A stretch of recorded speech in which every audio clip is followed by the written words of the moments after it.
I felt so lost as a single person, and I was reading all this stuff that was like, you get to be single, it's a great part of your life, you're never going to get this time back. And I was like, I hate it. I absolutely hate it. I don't want to do this. And I have transformed that into, I am so confidently single and so confident in the future that I'm rebuilding, that the easiest thing that I think I'm going to attract into my life is a person. That's the easiest thing. So much so, I don't even think about it.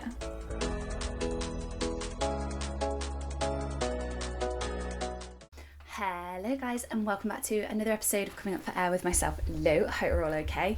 Apologies for last week about there not being a video episode.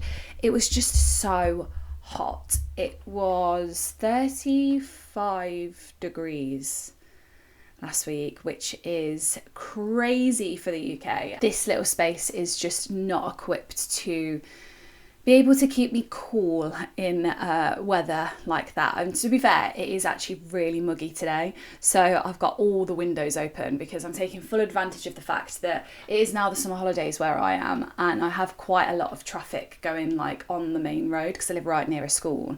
I have like quite a lot of traffic going down there in the mornings, and when it's the school holidays it's all really quiet, and also you can hear the school at the back of my house, so I have to record with all the windows shut in the morning because you can hear the school, and my microphone's so sensitive it picks it all up, and you'd be battling to hear over like the yelping of children. So I took full advantage of that, but then I realised that you can actually the mic's still picking up certain sounds when I have the windows open, but it's not 35 degrees, it's actually 16 degrees. So we're recording in much better weather conditions today.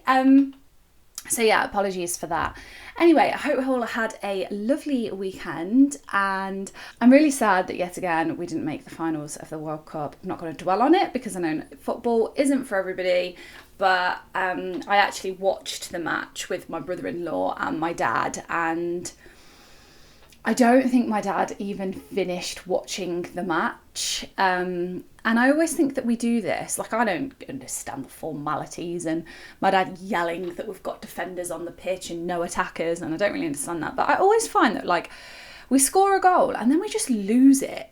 And then we just throw away the opportunity to actually get into the finals. And I don't know, maybe one day I'll watch a World Cup where England manages to make it into the finals. Who knows? I can't remember whether I was saying it on my Spotify or whether I was saying it on my Patreon, but the next time there's a World Cup, I will hopefully it'll be in 4 years' time. I've got big plans for 4 years. Hopefully I'll be floating in the middle of the ocean on a yacht, looking at my dream board over there at the moment, on a yacht with a husband. Yes, a husband. I'm going to put it out there, husband. You heard it here first. And I was really laughing the other day because I know that I made 2026 about finding a man, but 2026 has definitely been another crazy year, and I knew that I was going to be trying to find my feet with a few things at the start of the year, and then I've split the year into halves, and the second year for me is we're locking in, we're not taking any prisoners, we're going to get to the end of the year and look back and say thank God I locked in for the last 6 months of the year. And subconsciously let go of the goal of finding somebody, and that isn't because I've gone like, oh, there's no one out there, or like, oh, I just don't want to meet anyone, or blah blah blah.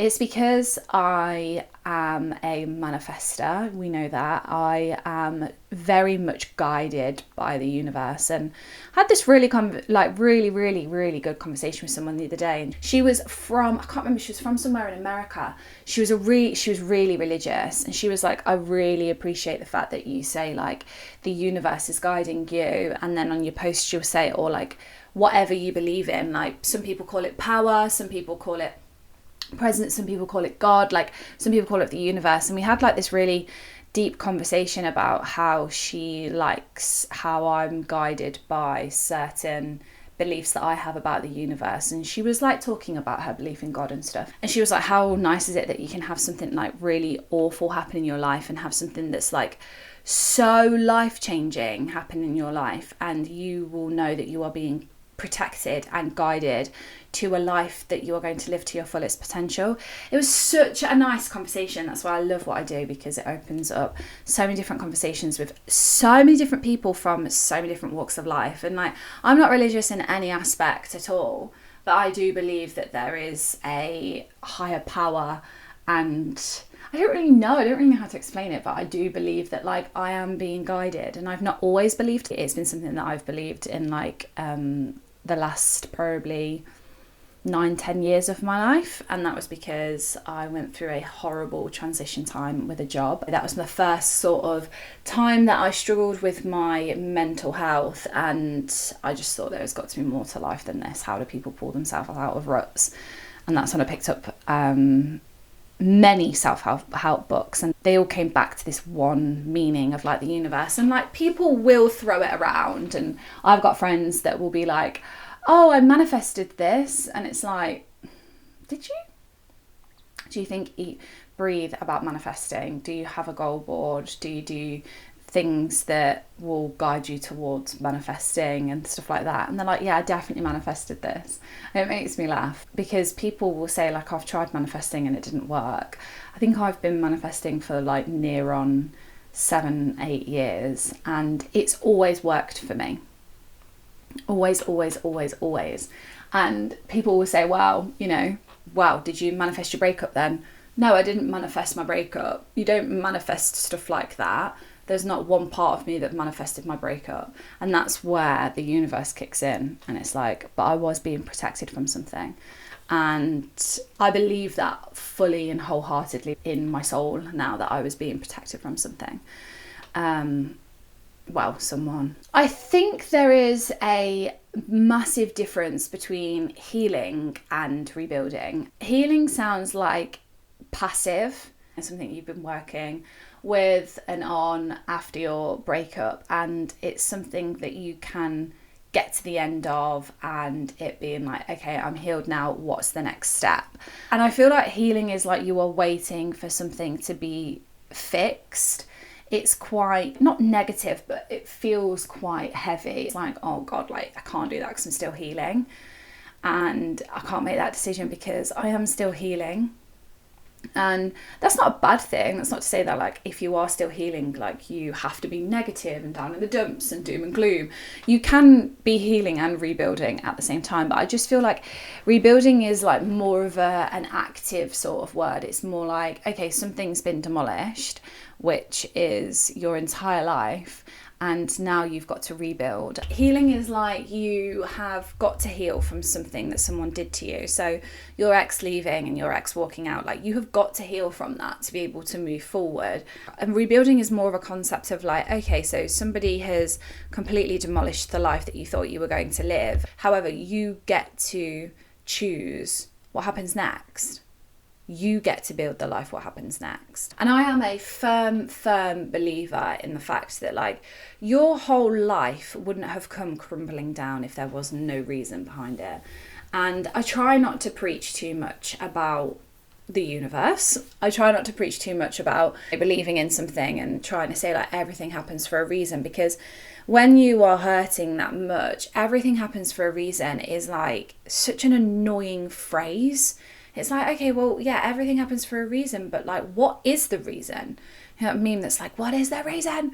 Like, why did I have to go through this? And it's really, really, really hard to remain positive. And the more you heal, the more confident you are to rebuild. And the more you rebuild, the more you realize that the reason why that person didn't stay in your life is because they didn't have a place in your future.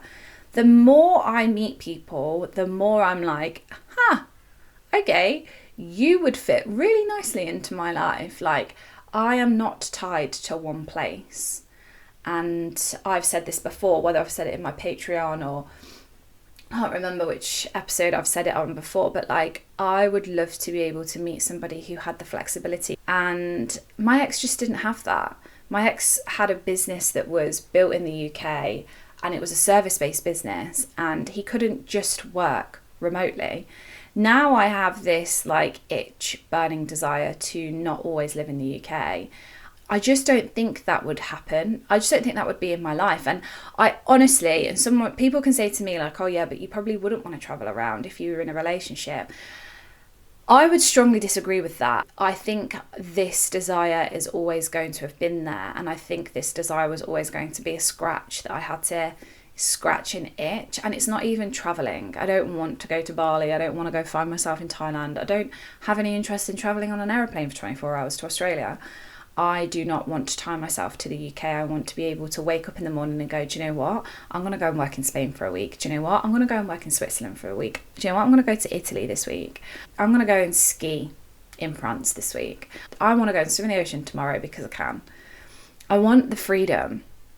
And I think that was always going to come at some point in my life. So when you are rebuilding, you are learning that the person that left your life left because they did not fit into the future that was always planned out for you. And I am the biggest believer that if you are drawn to something, it's because you've already had it. And you in a past life is saying, please work towards this because it is the best thing ever. You get there, but you have to realise that this is a big fat hint. And I think that like trusting your gut can be so beneficial in so many aspects of your life. Trusting your gut that you are making the right decisions rebuild wise, that, you know, buying a house is the right decision, and trusting your gut is like the biggest thing for me. And I think you can trust your gut in so many aspects of your life. Your gut will tell you when something is wrong, your gut will tell you when something is right. And I think when you have that desire to do something, I think I have this burning desire to have this much freedom in my life because I've already had it. And I don't really know what that means in terms of beliefs. So I haven't really thought much into it, but I do think that we've all sort of lived a life before, and I do think you want something because you've already had it in your life. And it is the universe's way of saying like, you know, you get there, you know, you do that, but I can't tell you. The only thing I can give you is the feeling. You are going to have to bring that action. And that's kind of how I live my life. And you might be listening to this thinking, is Lou okay today? Like, I know this sounds pretty wild and pretty out there, but when people say to me, like, how did you rebuild? How did you get over somebody leaving your life? And like, how did you get over the devastation? After my grieving period stopped and I started actually learning about how to rebuild and how to heal and why my brain works in a certain way and why my body will draw me to certain things and certain decisions, it gave me purpose, because I lost so much purpose along with when my relationship ended. And when I talk like this, I realise that having these beliefs actually carried me through my breakup entirely and have carried me through the rebuilding phase of my breakup and of my life, because I am guided all the time. And it might sound crazy to you and you might think, oh my God, I'm never going to be able to think like that. Life's black and white. And I always say that like my eldest sister is like so black and white, whereas like my middle sister kind of gets on board a little bit, but my eldest sister will say like, if something happens, she'll joke and she'll like, oh, I bet you manifested that. And my middle sister is like on it a little bit more, but you either believe or you don't believe. But I honestly would encourage you to believe in something, because it did carry me through my breakup. And like I said, it gave me purpose and it enabled me to go through something tough, have a decision made, and me be like, do you know what? I've been put on a different path. Let's just see where this path takes me. And I've been put on this path for a reason, and I'm just going to have to take this as being, and you may have heard this before, as being like divinely timed in your life. And so I wanted to do an episode on rebuilding and just make you feel a little bit confident, maybe about going into the next 6 months of your life and how I would approach your rebuilding era. So without further ado, guys, let's get into it. So I'm going to start off with talking about the concepts that I once learned about in a book that I read called Your Invisible Ceiling. Now, I think a lot of people stay stuck in heartbreak because they think that they're stuck missing their ex. ex, and yes, you miss your ex. Like, there's no getting away from that. Like, when you are stuck in the pits of hell of your breakup, and I call it the pits of hell because it really feels like you are burning and everything around you is burning, and there is no way that you are going to ever rebuild the life that you spent so long rebuilding. That's why I call it the pits of hell. Like, when you are in the pits of hell, nothing seems possible. Rebuilding doesn't seem possible, and you are missing your ex so badly. When you start to come out of that, you start realizing that yes, you miss your ex, but also and I talk a lot about identity, but for me, it was my imagination. So what I imagined my life to be like hadn't actually ever caught up with reality. Reality handed me a different plate and said, no, you're going to eat off this one instead. You need to do this instead. Everything you've built for 14 years is irrelevant now. Have this plate instead and eat off this one. And you go, I don't want that. Like, I've spent 14 years on this plate, and why have I now not got to take off this plate? And the invisible ceiling is a concept of what you genuinely believe your life could become. And when you're in a relationship, your invisible ceiling is marriage, having children, getting married, growing old together, going on like one family holiday a year, buying the 4-bedroom house with the white picket fence, being happy with, traveling around with children and being happy with that. That was your invisible ceiling when you're in a relationship. And when someone leaves your life, that ceiling completely collapses. And I'd never really thought about this in terms of like, when you're in a relationship, your invisible ceiling can only go so far because you've got a partner to think about, you've got children to think about. I was speaking to my sister the other week, and she was like, her husband, my brother-in-law, they had children when they were 40, and pre-babies, they had done so much traveling around. They had lived in America for 7 years. From the minute that they met each other, I think they went on holiday with each other very, very quickly. Like, they lived the life that they wanted to live. And my sister always said, if we can have children, we will, because they enrich your life. She wasn't one of these people that was like, when you have children, your life doesn't have to change. You can still do this, you can still do that. They weren't like that. They wanted to enrich their life. So they had children because they felt like it was the right time. And she was saying that it irritates her when she sees people saying that, like, children don't have to change your life. You can still travel, you can still do this, you can still do that. My sister lives a very nice lifestyle and has the ability to travel in business class when she flies. She has the ability to, if she wanted to, have help with her children. And she sat down with me the other day, and they'd just come back from, I think they went to Portugal on holiday. And she was like, there's not one part of me that would ever say to people, your life doesn't change when you have children. Your life doesn't have to change. You can still take them on the flight. You can still do that. My sister was like, yes, you can still put your children on a flight. It is so stressful. She was like, God, are the days of going to adults only resorts. She said that you have to be in the right place of your life because you give up a lot to have children. And then when you have children, they are the center of your universe. So like, you have to be in a position in your relationship where you are totally okay with that child becoming the center of your universe, because you take a back seat because you have brought a human being into the world, and you have to love and care for that human being first.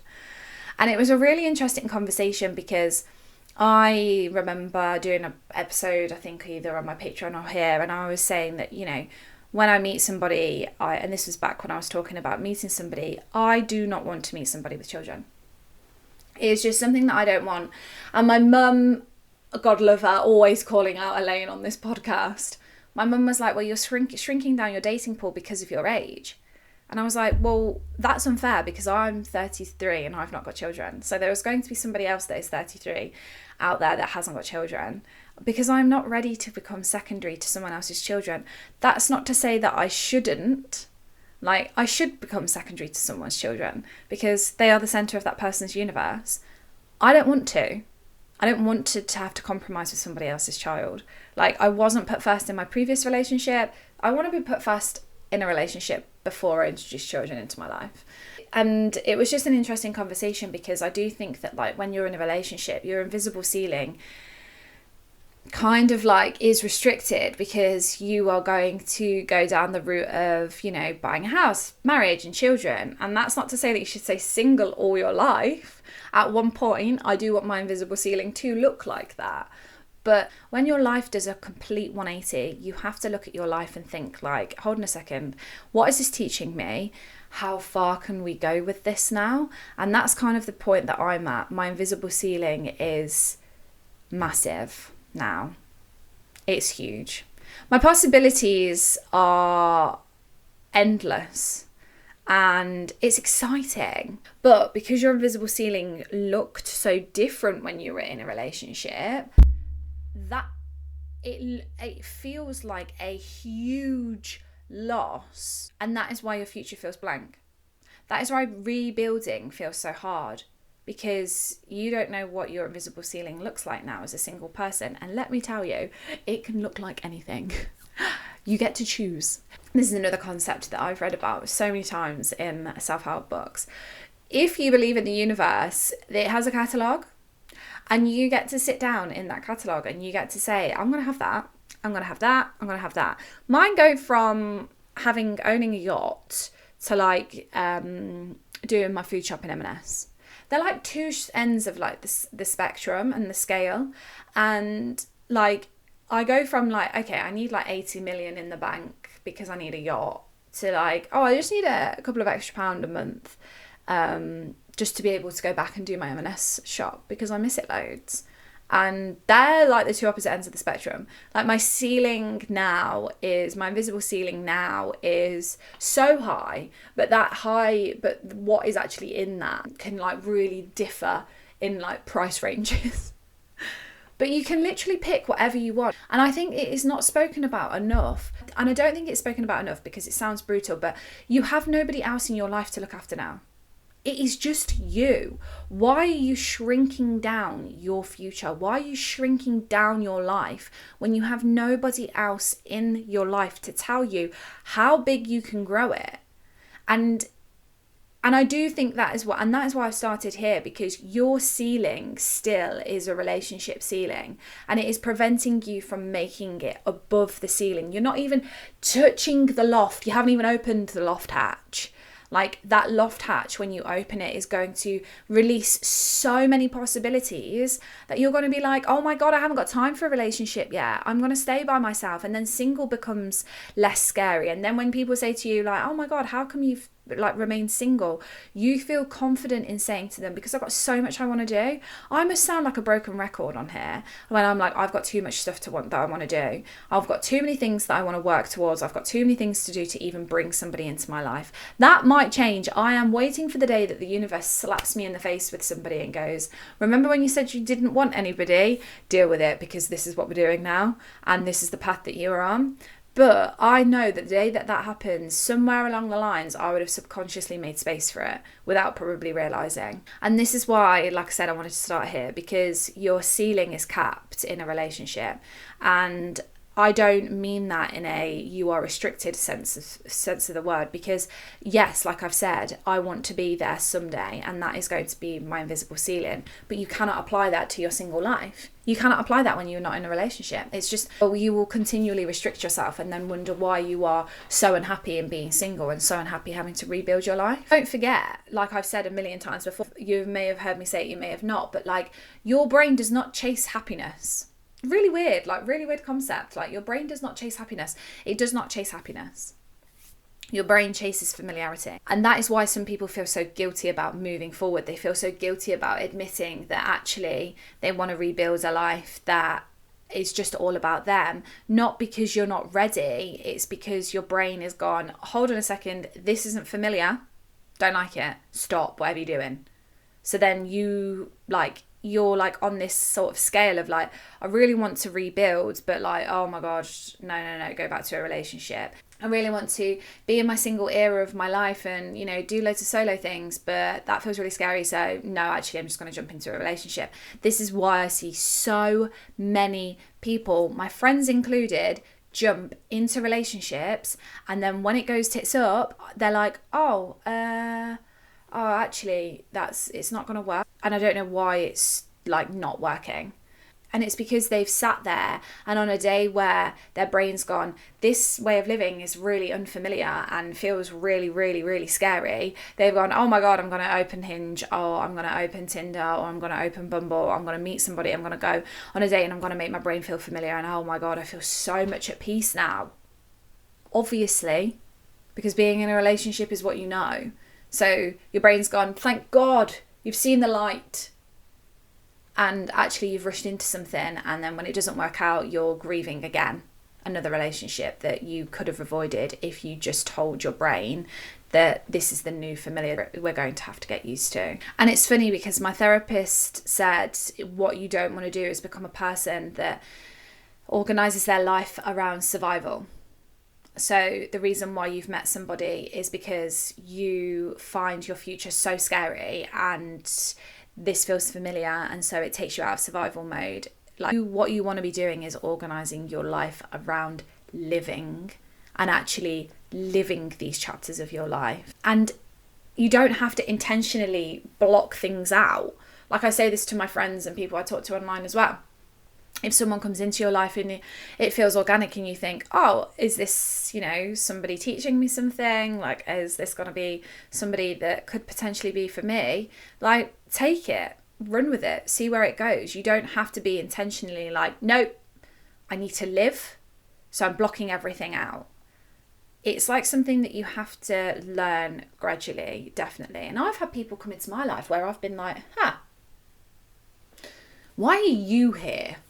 Like, what are you teaching me? What are you doing? I'm going to ask you something now. What happens if you've become so good at surviving that you've forgotten what living actually feels like? Like, you have actually forgotten what living feels like. You genuinely cannot remember the last time that you felt like you were fully living. Not when was the last time you felt happy? When was the last time that you actually felt like you were living? They are so different. They are two completely different things. And I want you to think about that as I'm talking to you into the second half of this podcast episode, because when you actually challenge yourself and you get deeper into like thinking, you actually realize that you probably are still living in like survival, and the decisions you are making are from a survival point of view. And the minute that you step away from that, you step into living, you are like, oh my God, I've been living in survival mode. And it becomes so obvious. So I just want you to think on that point. And you know what? I like challenging you. I like getting your brain ticking over. I like you thinking about different things. Yeah, I just want you to think on that and think, what if you've just become so great at living in survival mode that you've forgotten how to live? And I think when people go through a breakup, you measure your recovery on how little you think about them, and that's normal. And you think, you know, you can't possibly be getting over them because you're still thinking about them. And I want you to learn how to measure it completely different. And I have written a list of things down that I think about when I measure my recovery and my rebuilding after my relationship ended, how I measured it. And I began feeling into the feeling of how expansive my life had became and how I expanded my life, and that became my measure of how much I've healed from my breakup. And I think you should start thinking about, has your world started getting a little bigger? You know, did your confidence grow? Has your curiosity grown? Have you become more courageous? Are you doing things that you would never dream of doing? You know, like, have you trusted yourself more? Have you learned how to trust more? Have you started to laugh more? Have you become somebody your old self didn't recognise? They are all things that I've written down, because I think it's so easy to get caught up in like, oh God, like I can't possibly move on because I still think of my ex, or I can't possibly start rebuilding my life because I still think about my ex. Wrong. That is the wrong mentality to have. Of course you are going to still think of your ex. I still think about my ex. It's really weird. Like, I don't think about him in a way that like I miss him, but like there are moments in my life where he does cross my mind. Of course there are going to be moments in my life that they cross my mind. Certain things, and I don't know whether he would admit this, because he probably wouldn't. I'm certain that I cross his. Like a lot of like half of our lives were taken up with each other. We're still going to cross each other's minds. You cannot measure your healing on the fact that you still think about your ex. You have to think about all those other things. Have you become more courageous? Have you become more trusting? Have you laughed a little bit more? Have you found yourself feeling a little bit lighter? They are all the things that you now need to measure your healing on, because with doing that, you will find that you think about your ex less. And they go hand in hand. And the reason why it is so hard is because trauma shrinks your life. And I've kind of stepped into the feeling of like the opposite of heartbroken isn't love, it's expanding your life. Because heartbreak is so traumatic and so life-altering that you then think that you need to go and spend your single years chasing love. And your heart won't have healed until you're back in love with somebody else. And this will have you chasing your tail around dating. You will be pushing yourself into dating when you probably aren't ready. And then you end up again in a relationship, and that relationship is great for a year. And then you realize that you probably should have spent time by yourself. This is where the concept of where, you know, if your ex has got into a relationship really quickly, or like a rebound relationship, this is where that concept comes from of the it won't last, because they have thought about, you know, the opposite of being heartbreak, it's got to be love. So they've jumped straight into a relationship, and then people go, it won't last, but then only say it won't last because, well, they're not within a relationship with you anymore. No, these relationships don't last because they get to a point, it might be a year, it might be 10 years. They get to a point where they realise that they had the opportunity to expand their life on their own and they didn't use it. Do not waste this time. Do not waste this time. This time is so precious. You will never get this time back. You have the opportunity to expand your life so greatly, and then when someone comes into it, you are going to know that that person is the end game. Because you have built a life that you are so happy with, and that you have been able to expand, and you have been able to say, do you know what, since my breakup I've done this and this, and now I'm ready to welcome somebody into my life. And that whole relationship, you will never think, what if I just stayed single? What if I just stayed single and took Lou's advice and rebuilt the most incredible life, that when I know that someone comes into it, I'm going to be so happy and so content with the life. I'm never going to have any what ifs. Nothing's ever going to come in between me and the person I meet, because I'm never going to think what if. And I have just described my entire life to you. That is why I'm so confident in being single, because I want expansion before I want love. And that is why I think there is an element in a breakup that is missed out. People don't talk about this. People don't talk about the expanding your life element that comes after heartbreak, but before you find love.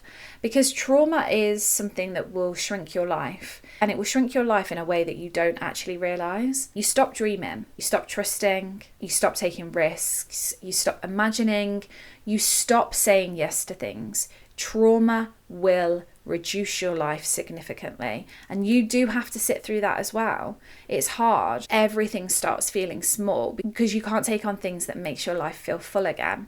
And you do have to sit there, and you do have to go through that, and you do have to learn and manage your trauma and appreciate that it's going to shrink your life. I didn't want it to shrink my life, but it shrunk my life no end, and I could only deal with like the tiniest bit of life every day, because my trauma was so significant and it impacted my life on a level that I don't think I will ever understand how I got through that. I don't think I'll ever understand realistically how I did what I did. And it erases your memory, and there are things that I can't remember. And that's what I mean by you go through the heartbreak, you go through the trauma, it shrinks your life. Why then would you then jump love? Why would you not spend the time, I imagine like a bridge, and that bridge is the expansion before you get to love. And again, I want to ask you something. Instead of asking yourself when am I going to find somebody? When am I going to fall in love? When is that person going to come into my life? Why don't you start asking yourself, who am I becoming when no one's watching? Who are you becoming? What person are you going to be when your person comes into your life? Are you going to be somebody who's just come out of a 10-year relationship, who's rebuilding their lives, who, still has a lot of life that centers around their ex's life, and, you're just rebuilding, you're healing, and you're honest, and you own the fact that you've been through a big, massive breakup? Are you that person, or are you the person that you are building here? Are you the person that, that is still part of your story, and that's still going to affect you, but are you going to be that person that after their breakup, did you go over the bridge? And when you go over that bridge, who was that person that you became? And then did you become somebody who really liked going out and doing things by themselves? Did you become somebody who owned their own house? Did you become somebody who decided to actually move out the city that they've grown up in? Who are you becoming? Because no one's watching you, it's just you. And that bridge of expansion is yours and no one else's. And this concept completely changed how I rebuilt my whole entire life, and how I am rebuilding my whole entire life, because no one talks about it. And I like to talk about things that no one talks about, we know that. And I've been sitting with something at the moment, because I am genuinely excited to wake up every single morning and live the life that I am building. And I read a book about becoming magnetic, not to love, not to people, not to love. That's not what this book was about. And it spoke about being magnetic in the way that you knew what life you wanted to build. You were drawing in absolutely unbelievable opportunities because you became magnetic. You became magnetic to life. The happiest people that I've ever met and spoken to, and I've spoken to a lot whilst I've been single, are the people that are utterly obsessed with their lives.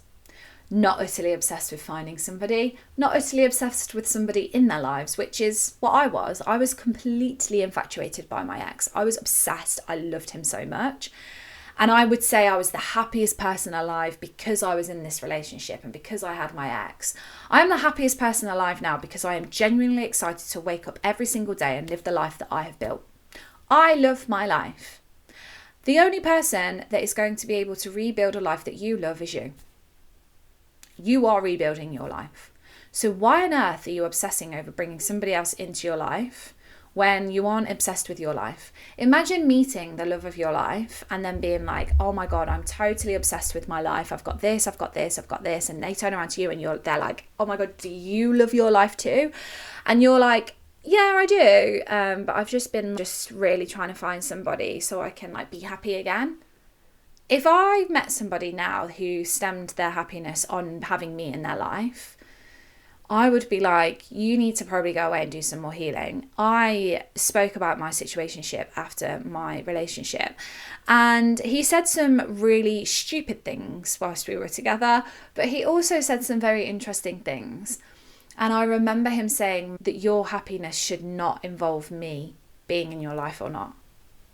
And I remember thinking, what a stupid thing to say. It is so true. And I hate to give him that. And has it pained me to give him that? Yes. But it was so true. Why measure your happiness on whether or not you have somebody in your life? You are never going to build your dream life if you measure your happiness on the fact of whether you have somebody in your life. If you think you can't turn up to the weddings by yourself because you haven't got somebody standing by your side, if you think you can't go to the parties because you've got nothing in common with anybody because you're the single one, you are going to constantly live in this state of, oh my God, my life isn't good enough. Oh my God, I really don't like my life. It's going to be constant, and it is going to shrink your life down, and you are going to end up panicking, getting into relationships and constantly coming out of them and constantly sitting there thinking, why are these relationships not working? And it's because every single time a relationship fails, you go looking for love. You do not look for expansion. You aren't expanding your life. You're not taking this time. It might just be 6 months. You might just need 6 months. Expansion could look like moving to a different place. Expansion could look like going to a different job, leveling up in a job, a promotion. That could be your expansion that you need. Something else to concentrate on apart from meeting somebody new. And I say it all the time, no one is coming to save you. And I'll say it here, no one is coming to build your dream life. Not your family, not your ex, not your partner, not your new partner, not somebody that you've met. Nobody is going to build your dream life.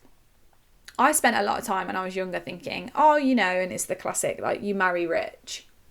I'm just going to marry someone. Like, I speak to people and they're like, I'm renting at the moment, but when I meet somebody, I'll move out.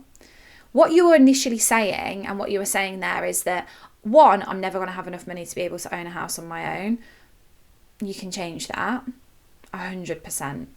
And okay, that might be your circumstances now, but you don't know what your life's going to look like in 5 years' time. And if you constantly tell yourself that you haven't got enough, the universe is not going to give you more because you're in the mindset of not enough. So you've capped yourself immediately. And I'm going to flip that. And this is how I think about everything. And this is getting a little bit into how I manifest things. But why not flip that and think, this is my current reality now. I rent.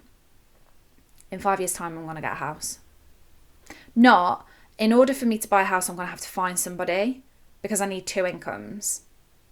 So automatically there, what you've done is told the universe that you haven't got enough, told yourself that you're not enough, and literally stemmed your future and your rebuild on finding somebody new. Then what? So now you're stuck in this circle of having to chase somebody because you think your future isn't going to get better because you haven't got somebody in it being able to contribute towards something that if you put your mind to it and actually sat down and worked hard, you probably could get it. And I'm not saying that buying a house is easy. I just use that as an example. And I know that could probably sound a little bit tone deaf to people that genuinely can't afford it. But I use that as an example. You can apply that to anything. Like if you are saying, I'm not going to have this until I find somebody, you are going to cap yourself, and that is going to be your life, and your life is going to be in this constant form of not enough. I haven't got enough because I haven't got somebody. What happens if I told you that no one's coming? That sounds harsh. But what happens if I told you that no one ever comes? How would you live your life then? No one's coming to you. Then what? How would you then change how you lived your life? And I would argue that that might block somebody out temporarily for a while if that's what you're putting out into the universe. But what happens if that is how you lived your life? No one's coming to save me. No one's coming, so I'm going to have to do this by myself.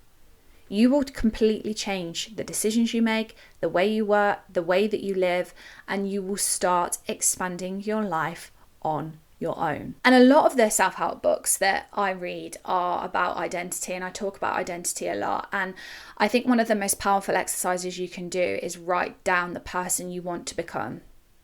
Write down the person that you want to become. You don't have to write down, I want £1 million in the bank and I want to live in a big fat house. Write down the person you actually want to become. How do you want to feel every day? What's your morning routine like? What products do you use on your hair? What products do you use on your skin? I was watching a video the other night of this woman who had the most incredible hair. Her hair care routine cost in the remits of about £300. Easy, a month. And I thought, I would love to have hair like her. That's what I want to do. If she tells me that one of the hair conditioning oils is £70 and you go through it every 4 weeks, I want to become a woman who uses £70 hair oil that runs out every 4 weeks.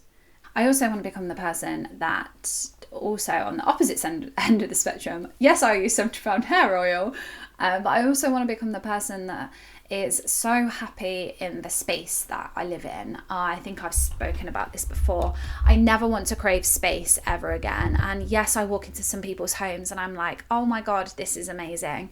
But having lived in a big house by myself, I think I became so happy with living in smaller spaces. I'd much rather be a person that lives in a 3-bedroom semi-detached house with just enough cars for 2 cars on the drive where I live, and have houses in different countries. You know, like, I want to become that person who doesn't see having like a big fat house with like amazing cars on the drive as a wealth symbol, or like a symbol of like me doing well. I do not find my happiness in those things anymore. I find my happiness in freedom. And what enables me to have that freedom is being able to have different bases that I can go to when I wake up in the morning and I want to be in the sunshine, or I wake up in the morning and I want to be where there's loads of snow, or I wake up in the morning and I want to be around my family. Like, that is the type of person that I have spent time rebuilding. And that's not to say that, like, you know, when we were in a relationship we were obsessed with things, because we weren't. But we had the house, we had the nice cars, and that is just not me anymore. I'm not around people that have that as a status. Me and my friends are like so loving. We love each other to death. Me and my family, we're so close and we love each other to death, and we're the happiest people ever. And I measure my happiness on that, not how much money I have in the bank, what car I drive, and what house I live in. And so when I sat and I asked myself, what is the type of person that I wanted to become?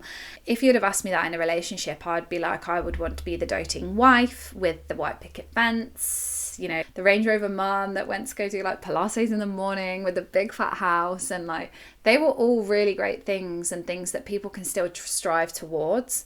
But like, then I had to get into like the nitty gritty of like, who is me, and like, who am I, and who am I wanting to become, and what type of woman am I going to be proud of, and how do I want to live my life, and who am I becoming? And when you think about something like that, I'm asking you to look to your future, which is scary. But then you need to scale it back and think, what things can I do today that contributes to that woman or that man? But what contributes to you becoming that person that you've just written down everything that they have? What contributes to that?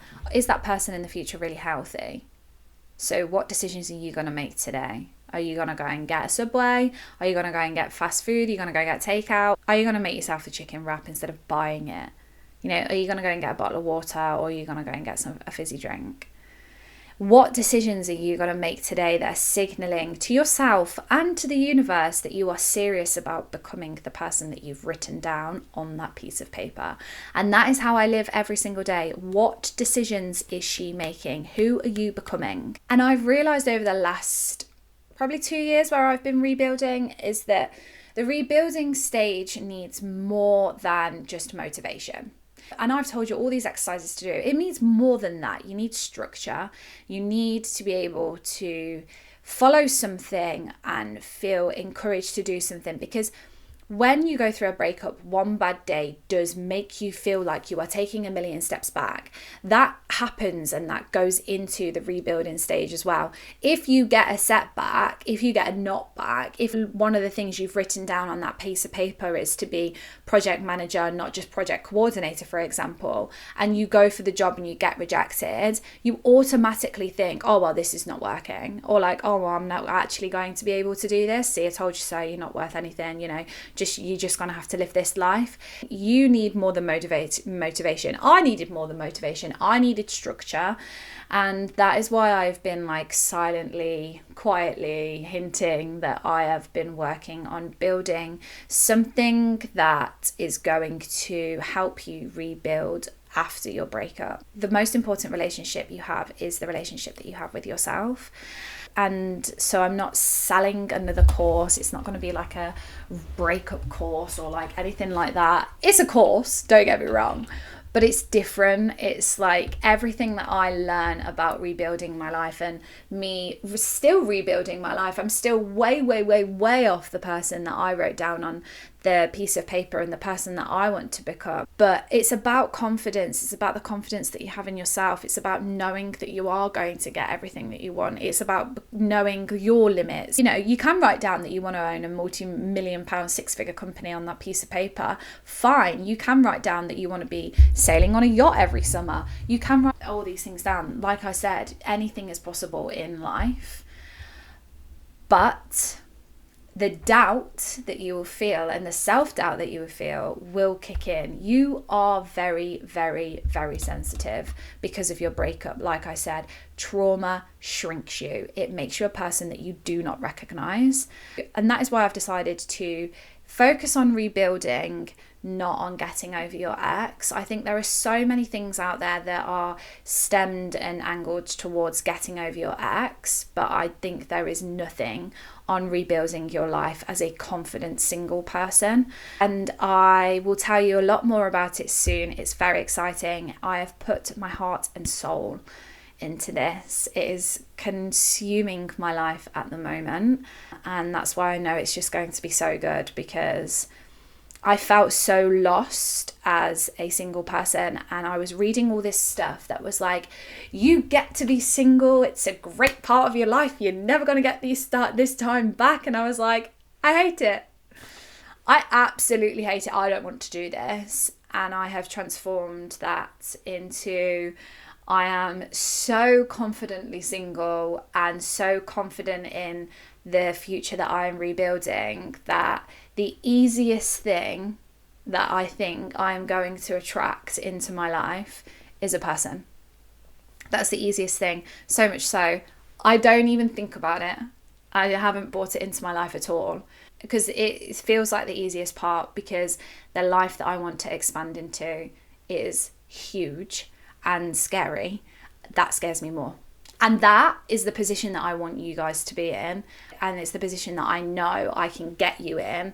And that is why it is going to take more than just a podcast episode to make you feel that way, which is why I've designed this course. And in the interim period, whilst you are waiting for that to come out, I want you to promise me that you are going to stop waiting for your future to arrive, and that you are going to start taking the steps to rebuilding it instead. And so if you've listened to this podcast episode and you thought, oh my God, this was not what I was expecting. Like, I thought she was going to tell me to, journal things out and distract yourself and go on the dates and be footloose and fancy free. All those things you can do as well. But I wanted it to focus in on the fact that rebuilding your life will drastically change your future if you actually give yourself the chance. People do not give themselves chance, and I think people are so consumed with age and so consumed with time, and what people don't realize is by doing that they have automatically put a timer on their lives. And the one thing that I don't want you to do is put a timer on your life, because the minute that I dropped that, the minute that I let go of this feeling of that I'm on a timer and that I'm 34 this year and that I should be somewhere else, the minute that I dropped all of that, my life has just completely transformed. And I do things that I think, do you know what, if that takes me 6 months, but it's going to contribute to the next 50 years of my life, then so be it. If something has to take a back seat for 6 months, fine. And that is the position you want to be in, because you know on that piece of paper that that is who you truly want to be. That's not you thinking, oh, you know what, I'm going to write down my dream person. That is the person that you are building yourself to be. And like I said, that could just be a person who is confidently living alone, who is confident in their job. You are going to upgrade your car once, you're going to stop renting and actually buy.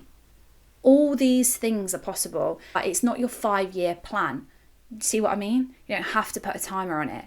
This is a future person. So then, in 6 months' time, you might be able to tick something off that list because you've become that person, because that's the person that you wanted to become. And in 6 months' time, you've gone, bloody hell, I am actually contributing to that person.